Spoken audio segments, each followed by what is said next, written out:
Le parquet provincial de Madrid demande la clôture de l'enquête contre l'épouse du Premier ministre espagnol. Celle-ci est accusée de délits présumés de trafic d'influence et de corruption, mais le collectif, considéré comme proche de l'extrême droite qui a porté plainte, a admis ne s'être basé que sur des informations de presse. La demande du parquet intervient après l'annonce de Pedro Sánchez de sa possible démission. Le chef du Parti populaire a accusé le Premier ministre d'intimider l'opposition, les juges et les journalistes et affirmé que les récentes déclarations étaient un coup de communication.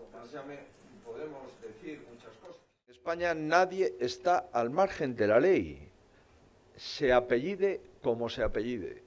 Ni los españoles aceptan dobles raseros, ni parecen dispuestos a que se amenace su convivencia y su concordia por la supervivencia personal de nadie. Pour cet eurodéputé, l'important est de maintenir la stabilité au sein des États membres de l'Union européenne.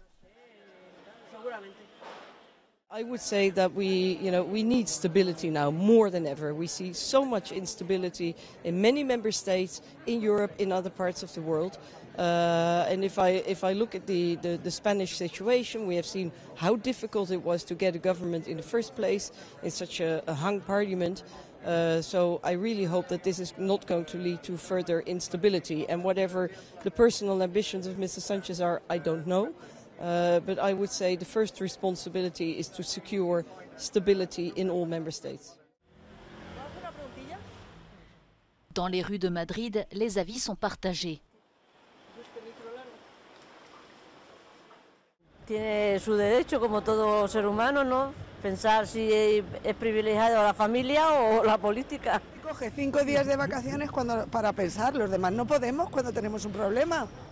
Si Sánchez démissionne après 6 ans au pouvoir, le Parti socialiste pourrait proposer l'investiture d'une autre personne. María Jesús Montero, ministre du Budget, pourrait alors prendre sa place. Notre Europe aujourd'hui est mortelle, elle peut mourir. C'est l'avertissement lancé jeudi par le président français lors d'un discours à la Sorbonne pour détailler sa vision de l'avenir de l'Union européenne. Il y a 7 ans, dans le même lieu, le chef de l'État français avait défendu une Europe souveraine. Aujourd'hui, il plaide pour une Europe puissance et géopolitique pour répondre aux défis militaires et sécuritaires. Le chemin est long, car nous avons, il faut être lucide, des décennies de sous-investissement dans nos propres productions. Et au fond, les dividendes de la paix ont fait que les Européens ont insuffisamment produit, investi.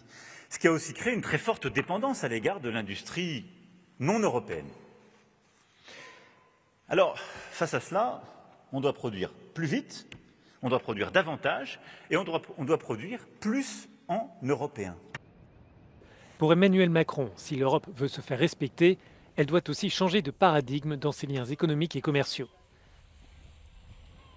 Avec des normes sociales et environnementales plus exigeantes, l'Union risque le décrochage face aux États-Unis et à la Chine qui mènent des politiques plus agressives pour défendre leurs intérêts.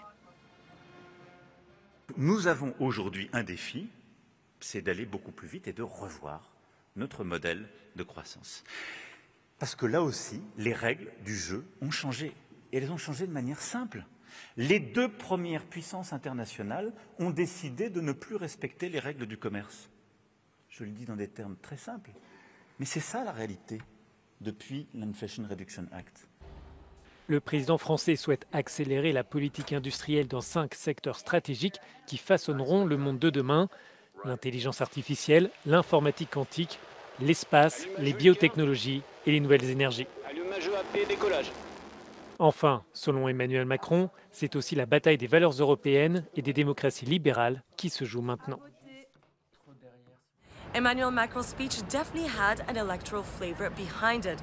With about 6 more weeks to go before the European elections, the president's party Renaissance is currently lagging behind in the polls, 10 to 16 points behind the French far right, which the president didn't hesitate to tackle indirectly during his speech, claiming that nationalists want to stay in the European House, but without paying the rent.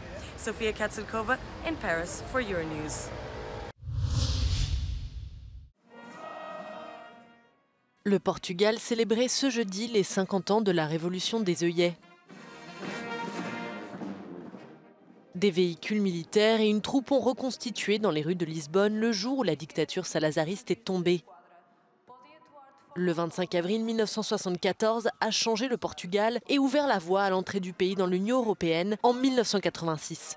It was the end of the old regime, it was something new, it was democracy coming to my country, and then it was also Portugal saying hi to Europe.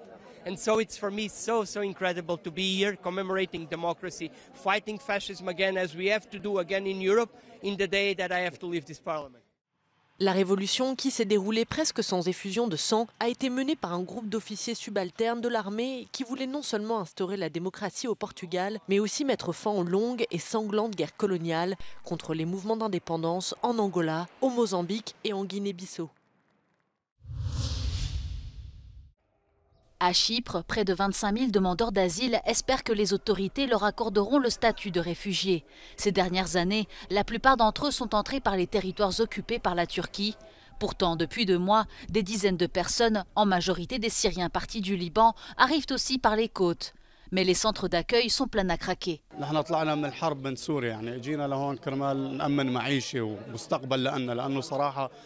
ما في مستقبل بسوريا لأنه في كثير من الشباب تركوا أهاليهم وكل شيء وأجوا لهون كرمال تيعيشوا تركتهم وأجيت كرمال تأمن لي معاش وتأمن لهم معاش تقدم لهم اللجوء تيطلعوا من سوريا لأن سوريا المعيشة كثير صعبة. Les derniers développements ont alarmé les autorités chypriotes qui ont du mal à gérer l'arrivée massive et inattendue de migrants. Certains craignent que le pire reste encore à venir. Τα τελευταία κύματα από το Λίβανο από Σύριους είναι πάρα πολύ μεγάλα. Γι' αυτό είναι που προβληματιζόμαστε. Εάν ο Λίβανος τελικά δεν τα καταφέρει, καταρρεύσει, τότε πιθανόν να έχουμε ένα τεράστιο πρόβλημα. Le centre d'accueil pour Nara accueille environ 1000 demandeurs d'asile, mais le camp se trouve près de plusieurs petits villages. Le président du conseil communautaire affirme que le pays atteint ses limites. Και σαν κράτος είμαστε πολύ μικρό και δεν μπορεί η κυβέρνηση δικιά μας να εξυπηρετήσει αριθμούς μεγάλους. Δεν είμαστε πολλοί, είμαστε λίγοι και έχουμε οροφή στο πόσους μπορούμε να εξυπηρετήσουμε και να βοηθήσουμε. Le gouvernement demande à l'Union européenne de modifier le statut de la Syrie. Nicosie affirme que certaines parties du pays ne sont plus des zones de guerre.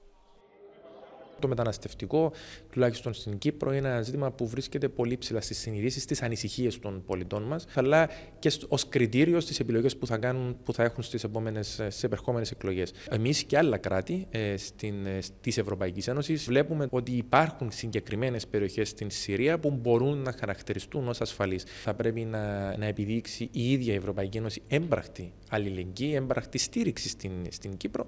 Θεωρούμε όμως ότι μέσα από αυτό το πακέτο το οποίο θα παρουσιαστεί στις 2 Μαΐου στον Λίβανο θα είμαστε σε θέση και εμείς, αλλά κυρίως ο Λίβανος, να συγκρατήσει τις μεταναστευτικές ροές προς την Κύπρο.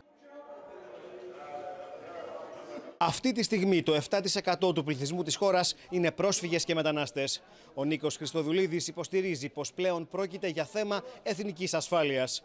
Η Λευκοσία ζητεί από τις Βρυξέλλες και τους Ευρωπαίους εταίρους της να δείξουν περισσότερη αλληλεγγύη.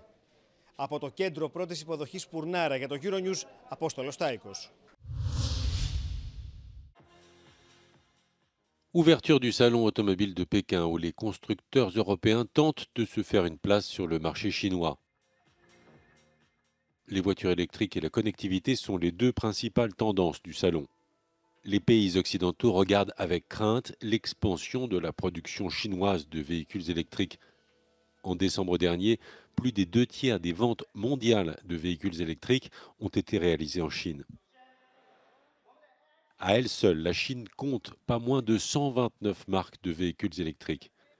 Les voitures électriques chinoises réalisent une percée sur le marché européen et les 27 s'inquiètent pour l'industrie automobile et ses emplois. Bruxelles dénonce les subventions publiques dont profitent les constructeurs chinois et réfléchit à la mise en place de taxes pour contrebalancer ce que l'Europe présente comme de la concurrence déloyale.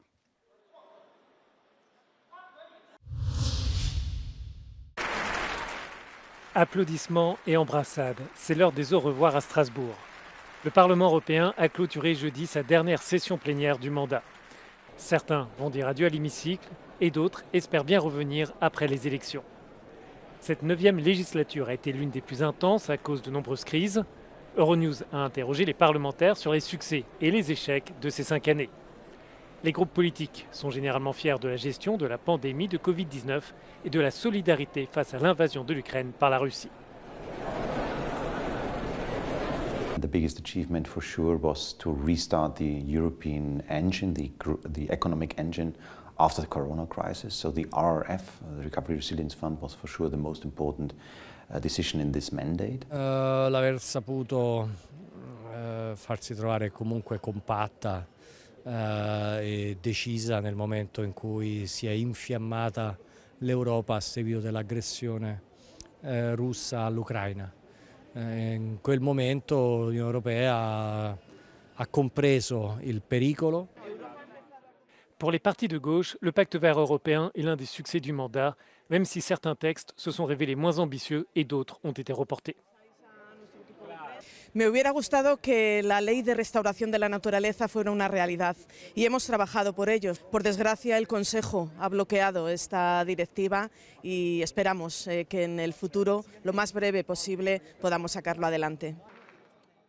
Il y a dans les rangs des eurodéputés des regrets, comme le texte sur les nouvelles règles budgétaires qui annonce un retour de la rigueur après la période de pandémie de Covid-19.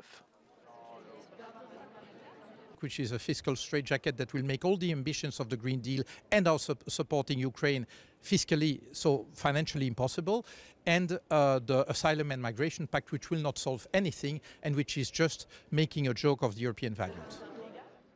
L'ensemble du Parlement européen se retrouvera à Strasbourg le 16 juillet pour sa première session plénière de son nouveau mandat.